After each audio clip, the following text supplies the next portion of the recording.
Hi, I'm Anastasia. I wear 3 hats. I teach AI and cybersecurity. I sit on bunch on boards, and I am a founder and CEO of an AI literacy company called AI Edutainment. And my purpose is to democratize knowledge of AI with muggles, not with those who are in computer science and in mathematics.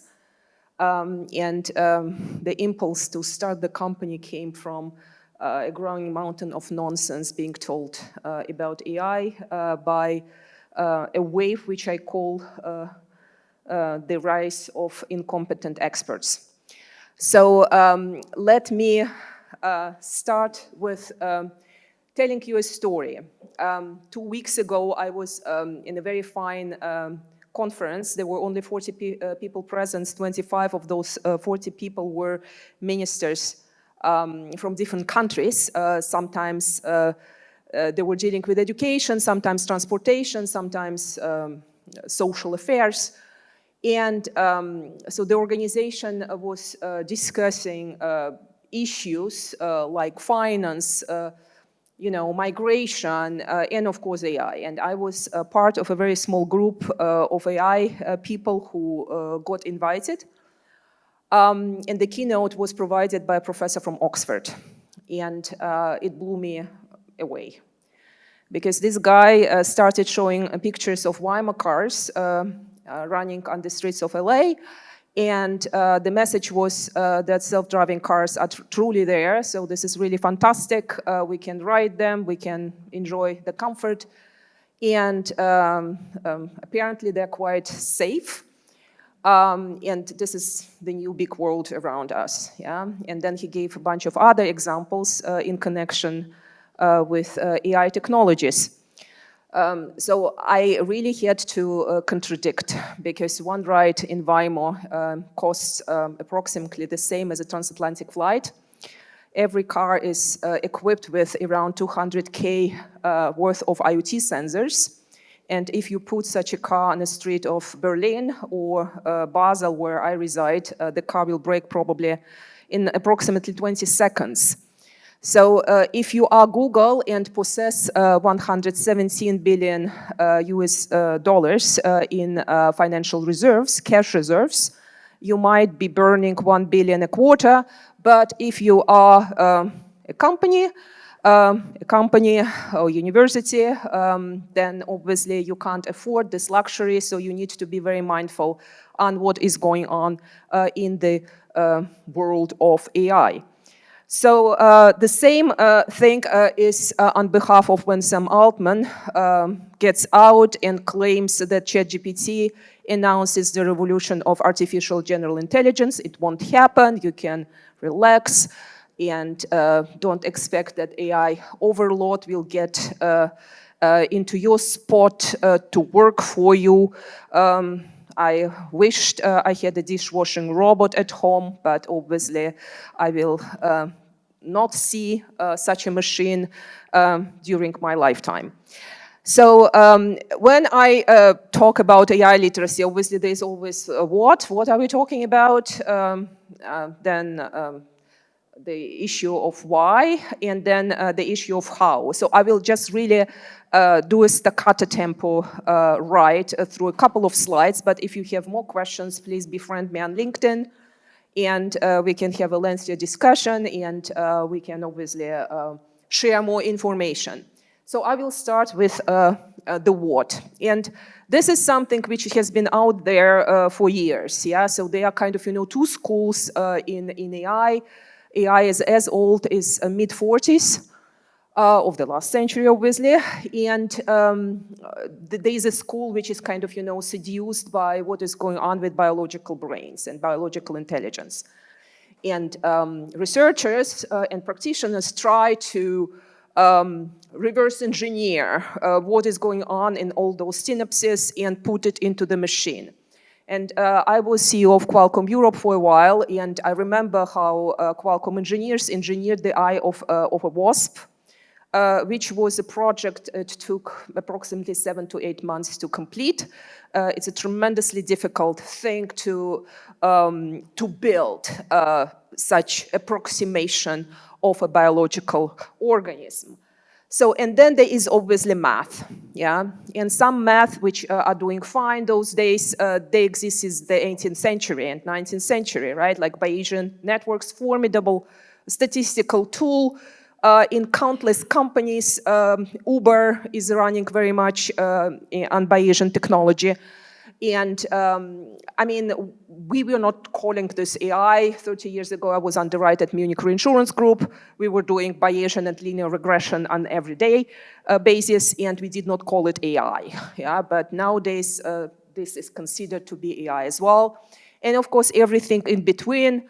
Non-AI is just one technology. Usually, it's a hybrid, right? So what is being really celebrated those days are applications around machine learning and deep learning, and since 2017, transformers, which are powering technologies like large language models.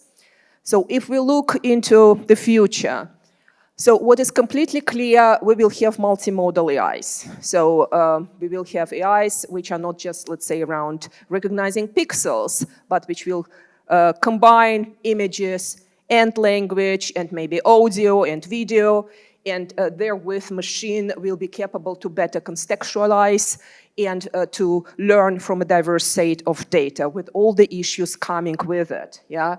So we will see larger and larger models, we will see customized LLMs which have their great purposes, yeah?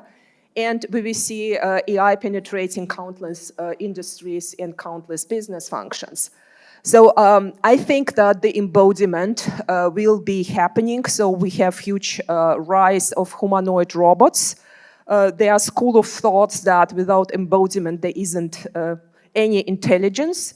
A question mark, but this is what is going on. And what is kind of funny for me, because I'm computational linguist by training from the 80s. So there are some signs that machines are kind of developing their own language, yeah? So very curious what will happen there. But now let's consider the risks of AI. And I am known as someone who is really against the European AI Act. Because this piece of fiction doesn't solve any problem. If we regulate, I guess we should solve some problems. But it adds some issues to the life of companies. And actually, the European AI Act was heavily lobbied by big tech, and the big tech companies spent 140 million within the quarter before the act came to be, and that was more than the pharmaceutical and oil and gas industry together. So just to give you some flavor. So what does this act try to regulate? Of course, you know, there's a normal impulse when we say technology should be fair, it should be without biases. Who would contradict something like this? But guess what? Those biases and those issues are embedded into the very architecture of deep learning models. And the issues are known since 1969, when Marvin Minsky published his book, Perceptrons on Geometrical Intelligence. And these issues won't be resolved even if we add multimodality into the equation, if we introduce new layers into those deep neural networks, etc., etc. So they will remain. You can't regulate what can't be mitigated because of the architecture. You must change the approach and the architecture. So as long as we have the existing architecture, models will always hallucinate, there will be always mistakes. If you are very narrow in your application, those mistakes and hallucinations might be reduced to very, very minimum. And this is why. Why is that? Because AI right now is a collection of clouds and points. And if you are in the neighborhood of certain clouds and points, you are fine. For example, you must recognize some noise in your financial data set. And this noise will point that there is something which is unusual, and maybe there is fraud happening. Or you see some unusual pixels on your X-ray, and maybe this array of pixels will demonstrate that there is a cancer. Yeah, so as long as you are in quite a narrow environment, you will be doing fine. But if you kind of, volunteer from your neighborhood into something else, then a mathematical issue occurs. And this is because those models can't master the distribution shift. Yeah? And out of sudden, La Tour Eiffel will stay next to the Colosseum. Yeah? So the real mistake which ChatGPT demonstrated in December 22. And then, of course, there's this famous human in the loop. Yeah, who would say we are against human control? But we can't really apply here one size fits all model because what human and in what loop? Yeah, and of course we must exercise human intervention, but it will be really sector by sector, branch by branch. And sometimes we must consider economical realities and social realities on the ground. For example, in China, we have one eye doctor for 20,000 patients and one psychiatrist for 100,000 patients. So we might now consider, is it better not to serve those patients at all, or maybe give them some service and some application? Question mark. This is not just the issue of technology, this is just the issue of social and economical reality. But there is a third group, and this is, so what we started to discuss, criminality. And cybercrime, if it was an economy, it would be number 3 economy globally. Yeah, just try to kind of meditate over this figure. And obviously AI is a technology, serves those who build fantastic applications and do protein folding and win Nobel Prizes for it.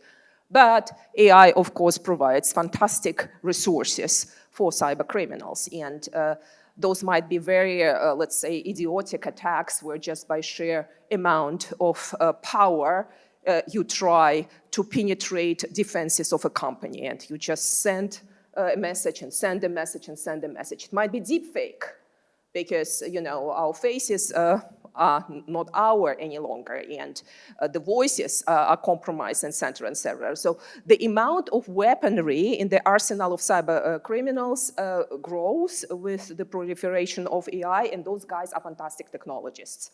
I wish that companies would have the same expertise in technology as cyber criminal gangs. So what is the issue with today's AI, and why do I want another architecture? Crash course in neuroscience/AI. Current AIs don't possess the ability to learn from counterfactuals. What is the learning from counterfactuals? You might remember from your childhood a play of Caesar, Rock, and Paper. And in 2017, zoologists recognized that this game is absolutely playable by chimpanzees. Not every ape is capable to do learning from counterfactuals. It means playing what-if scenarios, but chimpanzees are very much capable to do so, and so are we, Homo sapiens. And when we can play from counterfactuals, by the way, this property emerges only with the evolution of neurocortex. Animals with cortex, but without neurocortex, don't possess the capability to think in what-if scenarios. So when we do this, we are capable to establish causal relationships between things. Not just between things, but between scenarios as well. And this gives us, beautiful humans, the ability to reason. Non-AI can reason, LLM don't understand you. I try to teach within like 3 hours what is inside of ChatGPT. Frankly, when you think because you prompt, you have a conversation, this is a misconception, because what is happening there, you are shifting certain vectors in a semantical space. This is all what is happening there, which gives then the model a speed to mimic a certain response. The LLM does not know that you are using language. It uses tokens. If we have 50,000 tokens approximation of English, only 3,000 of those are real words. The rest are roots. For example, producing, so that's ing, yeah, gerundium, this is a token, yeah?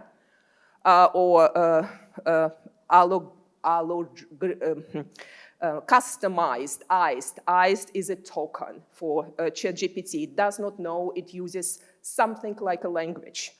And because of that, by the way, I predict that there will be a huge issue with copyright claims in the United States when countless writers are taking OpenAI into court, claiming that the text of those writers was used to train the models. So the technology companies will argue, we did not use the language, we used tokens. So we kind of, it's like holding a lot of sand. Yeah, every single grain is a token. And then you do this. Obviously, was it the stacks of whoever? Or what was it? Yeah. And this is my prediction why those claims will be lost. We have this wonderful person who is a mathematician. He teaches in New York. And he tries to put the algorithmification to the causation. But we are in very, very early days of this, yeah? And I will try to bring some crowd who are doing causation in AI to my podcast to discuss this in very simple language. So this guy, so if you don't want to believe me, believe Jan LeCun, who is the formidable chief AI scientist of Meta, of Facebook. And he believes that AI isn't even on par with a cat. Yeah, cats play a huge role in my life, and this is driven not just by love, but by science, more about later. And he is saying actually what Julia Pearl is saying, and many people who are studying neuroscience/AI are saying, there isn't such a thing as a world model in AI. A baby born, he has a world model very much from the beginning of being out there.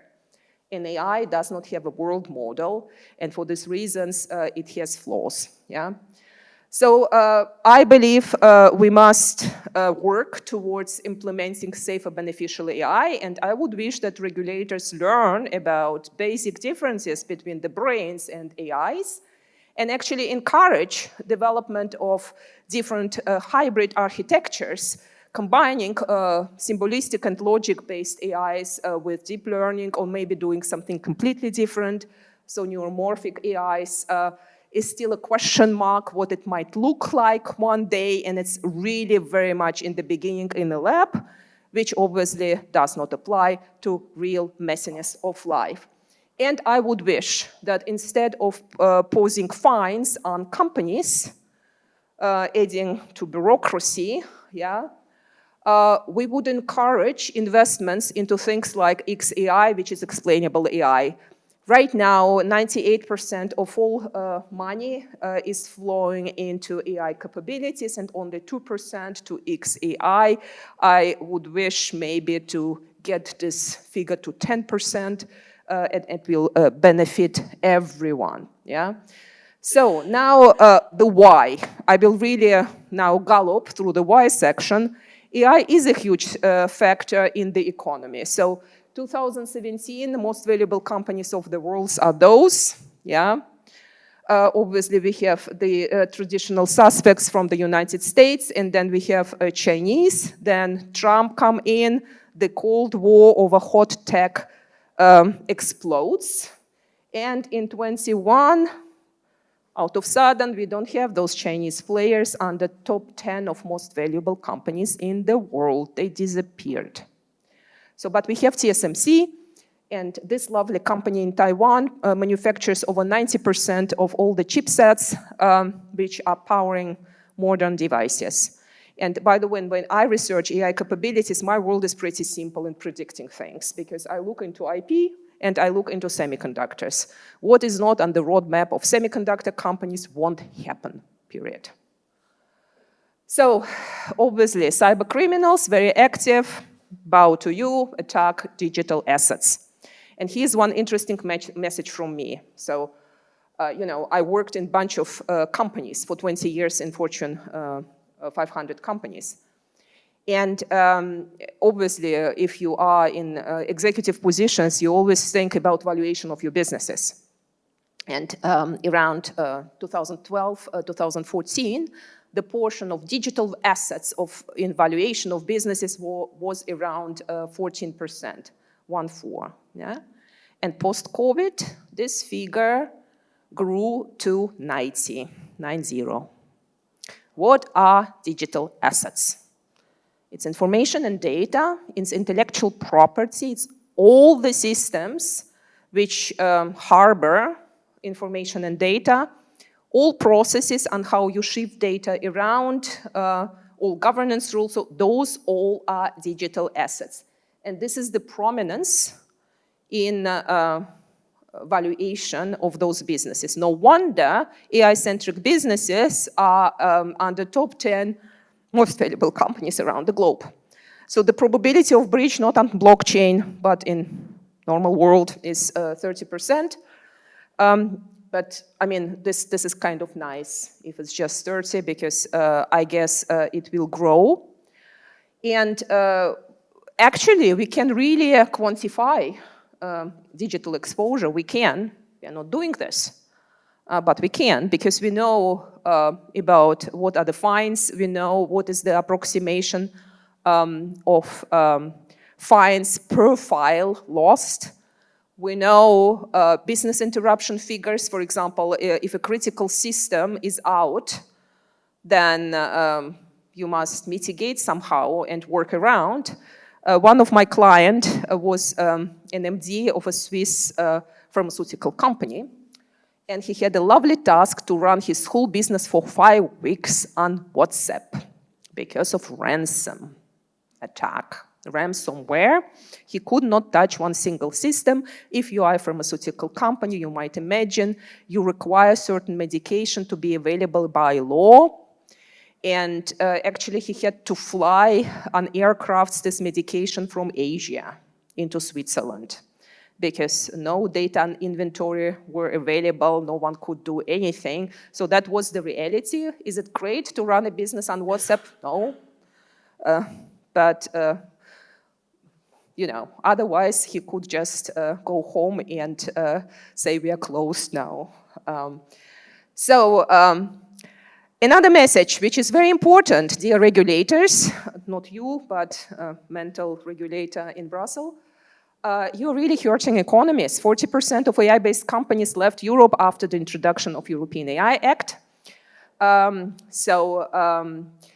If you are a mid-sized AI business, you will spend, if you are awesome, if you're really, really great, you will spend 25% of your revenue line on cloud, and you will spend, if you are awesome, 15% of your revenue line on cleansing data before you build one single model, yeah? And now add all the complexity and compliance, which is around 30,000 for a model in training, not a finalized model. Well, I'm a startup, I don't have 30,000 to give to regulators, yeah? And I don't have time to run to Brussels and to have a chit chat with whoever is there about what I am doing.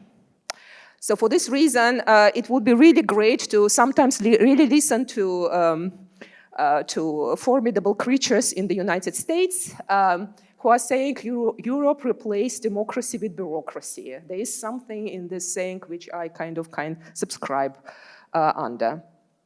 And this is why I actually quite like Mark Andreessen, who is writing in April 2020 an essay, It's Time to Build. It's not about AI, but he's saying what the F is going on if we can't really supply the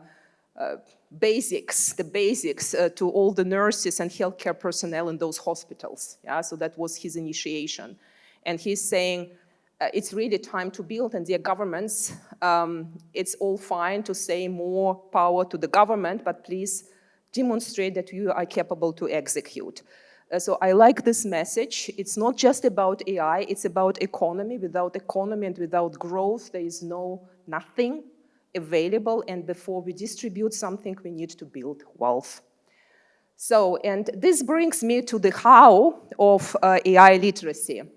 So first of all, you can democratize data. Blockchain might play a huge role there. I was advisor to the Ocean Protocol, who Trent is a friend here.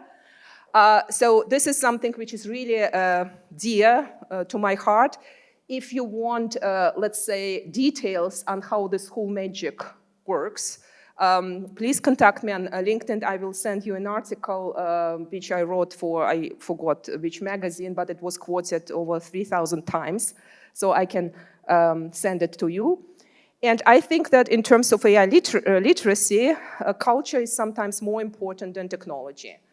So I'm currently working on a framework for AI literacy. It will be published in July. It has several components. Not every component is about AI. Yes, I think really that we must teach the world about differences in biological intelligence and engineered intelligence, because it simply helps. We need to define expectation. What do we expect if we are, let's say, if we are exposing ourselves to a software, to a machine. But I, for example, will be recording 10 hours of content with a professor of literature and film from New York, who contacted me because she took my children's book for AI to teach creative writing in her university. And we will be looking into portrayals of AI and robots in books and movies, because those portrayals are influencing our perception and expectations towards technology and how we are using this in day-by-day life. I believe in local bottom-up leadership. This is why I support Catherine and her work on this conference. We can't expect magic coming from the governments. They will employ the professor from Oxford, who is, by the way, not the AI professor, but professor of religion, of all the places. And then they will add more and more layers of institutions and bureaucracies to entertain themselves, but it will not solve the basic issues of growth in our world.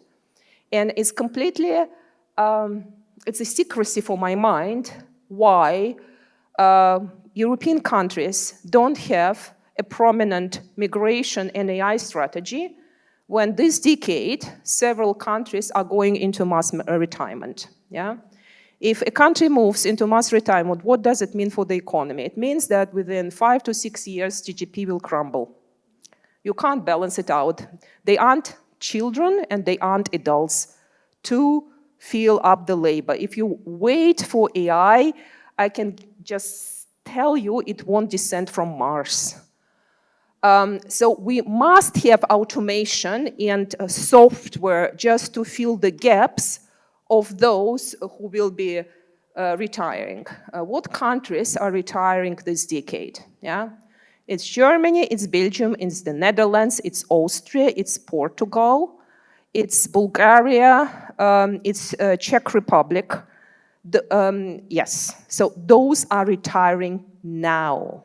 Finland is on a bridge to retire, and the next decade, more or less every single country will go into this push. So I guess we vote because we hope that the governments will be responsible for the future. There is no future in this picture. So for this reason, I think bottom-up initiatives and entrepreneurship must fill in. And so my answer, how do I educate the world about AI? I do it with edutainment. So I entertain people, I tell them stories which are fun. I write, so this book was published end of November. It's a story in the style of Winnie the Pooh, but really full with technology. And to everything what is in the story, there's a scientific appendix where I wrote around 140 easy-to-read articles explaining AI technologies, internet technologies, etc. So the first book, so there will be 5, or I plan 5 right now, is more or less around quantum engineering, quantum computing. And depending on what will happen in the course of the next 6 weeks, either I will write the second Romy and Robbie about healthcare and medicine, or about mitigating the risk of climate change. So there is a podcast which I call AI Snacks with Romy and Robbie. Romy is a cat, Robbie is a robot. And why did I take a cat? Not because I have cats and I enjoy cats, but because 36% of the web traffic is attributed to cats. So this is a data-driven decision, and this is how, when I started my Instagram account on 1st July last year, Romy and Robbie, no one was watching me talking about AI, let's say 60 seconds on AI every day. No one was interested. So I involved Romy the cat, who is my British short hair. Out of sudden, I have 15,000 followers. So use cats in your startups. It might bring you fantastic results. And with, I close with this formidable picture of a Berlin-based photographer, Julian. So I guess they have fun. If we look into the economy and politics, we don't. But with our bottom-up initiatives, even if they appear small, we still can change a lot. So thank you so much, and I'm grateful for your questions. Thank you so much for Thank your you. insights. Very, very much welcome. Are there questions? I guess there are questions. You dare to ask the questions? Oh, they're so blown away. I mean, if you were to envision an EU AI Act, I got some tangential bits. You did note that, in fact, many of the high-powered AI companies lobbied intensively. They don't seem to have arrived at a very desirable product. What would you envision that act to look like in broad terms, obviously? So actually, you know, I will be very realistic. I wouldn't put any act at all in place at this point in time, but I would introduce principles to incentivize people to invest into explainability, research, etc., thinking that those efforts might not bring immediate ROI. Yeah? But, and of course, I'm very much libertarian, so I'm very much pro-capitalism, yeah? So I don't want socialism, which is descending upon us in Europe. But I would say, for example, there is a taxation relief and practices to minimize burden on companies, which, for example, donate or install or whatsoever into a certain number of initiatives. By the way, I would involve cybersecurity into this mix as well. Because the issue number one for me is cybersecurity. AI is opening up the door even further. Yeah, I mean, it's the third wide economy in the world, the cybercrime. I mean, it's mind-blowing. You can put every person into jail for 20K if you are on dark web. Yeah. So I would really encourage this and even say, if you, for example, believe, for whatever reason, that causality and AI is important, then support those little plans. So there is a professor doing causality at the ATH in Zurich. There is a professor dealing with this in Austria, so I forgot which university, maybe Linz. So they are those little plans. Google is mathematics from the 30s. AI is mathematics from 40s and 50s. It won't immediately bring this huge behemoths of alphabets, etc., right, with those cash reserves. But right now, actually, we are feeding a dead horse. Certain AIs are tremendously important and great. So what DeepMind is doing, I bow to them. Yeah, by the way, it's the only one company really utilizing processes which humans have in neurocortex. Everyone else is cortex, pre-neurocortex. Yeah. So I would not regulate the way current regulation is doing it. And I would really support, for example, if a company, for example, adopts schools, yeah, and say, it's not just about AI. For example, when I write my AI literacy framework right now, it's my fundamental belief that every single student from school to the end of university must study applied mathematics and writing. Yeah, so this is my fundamental belief. And this means that we need to school teachers who are teaching writing and applied mathematics. There's a formidable course in the IB school program on applied mathematics, yeah, which is really live type of mathematical applications, but you need to be capable to teach those. And mathematics orders something in the brain. People are scared of math because they had bad teachers, not because they're stupid. As for writing, if I take Jennifer Doudna, yes, who is a Nobel Prize winner for her CRISPR technology, just read her book, The Kraken Creation. It's a formidable writing. You really get what the woman is doing. And even if she works with an editor, yeah, it's great. I think that, or Avi Loeb, extraterrestrial. The guy is a physicist and astrophysicist, yeah? He writes beautifully. I think it's very important to translate whatever we are doing into, so that the muggles can understand, but because every single of us is a muggle somewhere, yeah? And communication is tremendously important. So this is, for me, AI literacy is a huge motor engine for entrepreneurship and economy. It's an important skill to understand and to have, but we need to invest into critical thinking. And this is math and writing in my eyes. I mean, obviously, I am really open to impulses, suggestions, etc. Yeah, and so Kennedy said, we are going to the moon not because it is easy, but because it is hard. I mean, somehow we managed at COVID. Why can't we manage to implement teaching mathematics and writing everywhere? Frankly, it's really not rocket science. Thank you so much. And I see there's another question.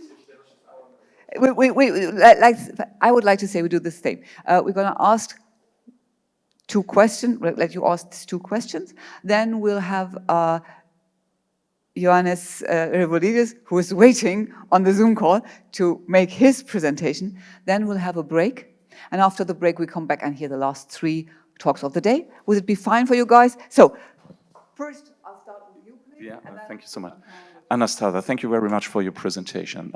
Please allow me to ask, I'd like to know something from your expertise regarding, let's say, the fundament for real intelligence. Yeah? I don't know if human intelligence is real intelligence, but let's say that's our benchmark for the moment. Yeah? And we know that we are working on the base of chemical and electrical processes on our brain, yeah? With biological tissue. Yeah?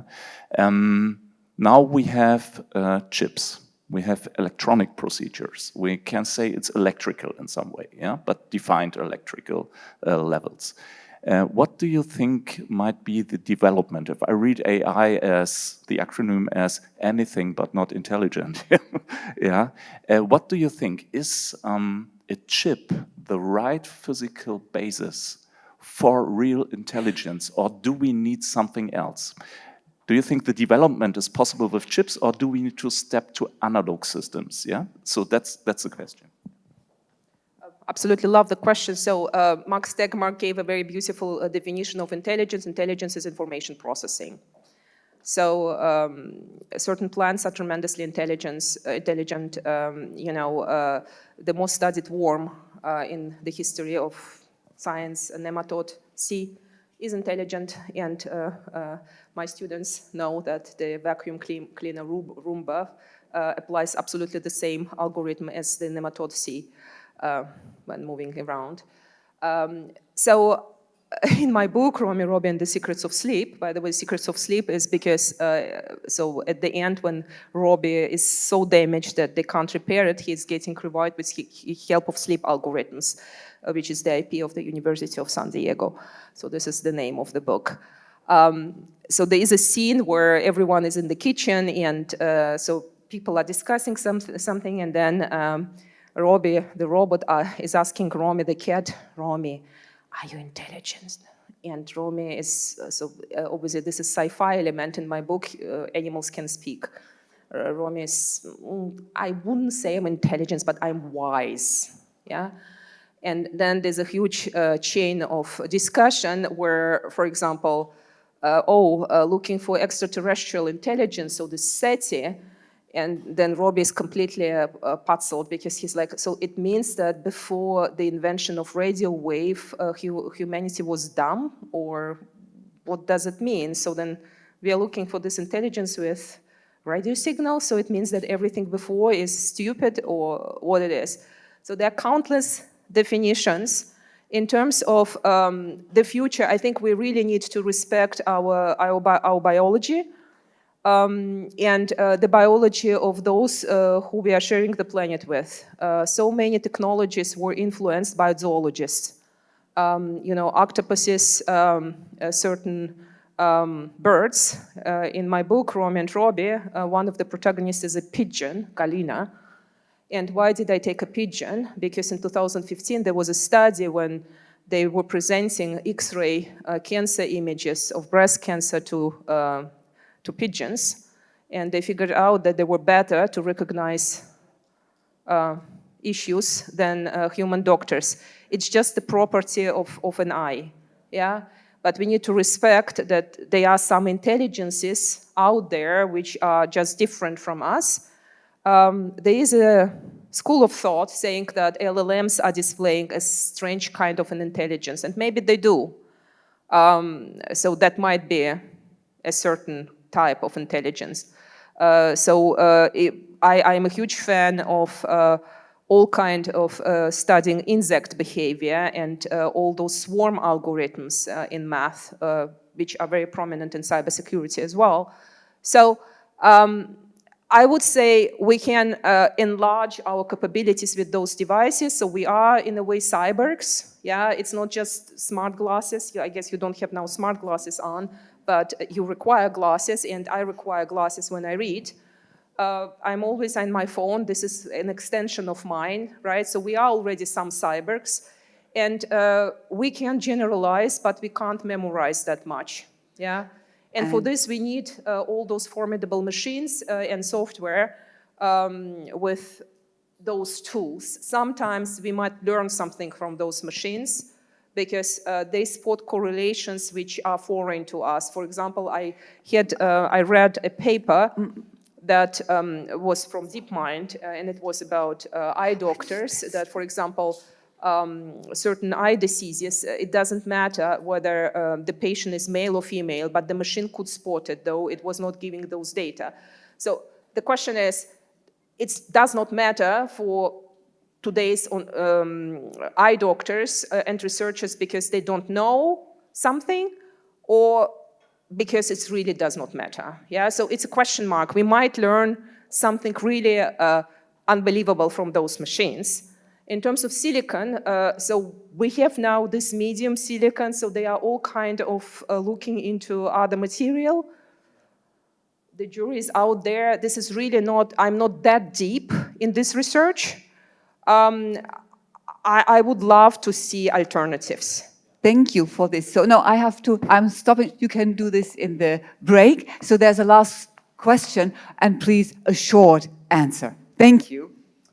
Yeah, thank you for the insights. I enjoy also our Tuesdays where I also get a lot of insights. My question is, we talk a lot about AI literacy and trying to teach people how to use an AI, how to understand it. However, I feel often we try to take 3 steps forward, but skip over 1 step often, where, especially in today's age, with the younger generation, I'm still part of that myself, obviously, that we skip over the step of also still trying to teach people tech literacy and web literacy in general, where if we teach people to understand AI, isn't it very important that they beforehand understand these 2 steps, which especially for the generation after me, feels like it might be missing a little bit sometimes because they grew up, I still grew up in that, but I was in the in-between where we still had to, that they grew up with everything just working always without having to understand how it works. So I would say I would be completely with you, yeah? But not every single technology out there is as transformational as machine learning, yeah? And unfortunately, so why is AI literacy important? Because too much money is getting wasted on bad vendors. So I have this rule of the thumb, so we will discuss this next Tuesday in my class.